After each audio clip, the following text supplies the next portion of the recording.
In today's video, I'm gonna be showing you how to send disappearing messages on Instagram.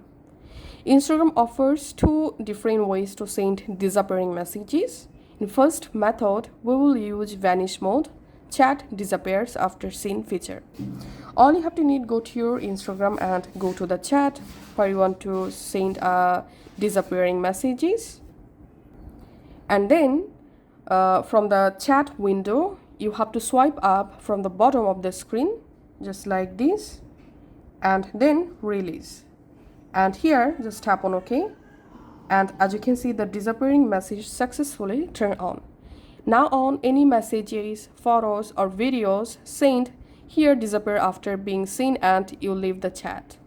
And then to turn off the vanish mode or disappearing mode, again do the same thing, just swipe up and release to turn off disappearing. And now I'll show you how to send disappearing photos or videos. So go to the direct message and select camera, and you can just capture a photo.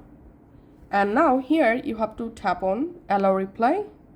Again tap here and select view once, tap on send, and that's how you'll be able to send one time or view once photos or videos.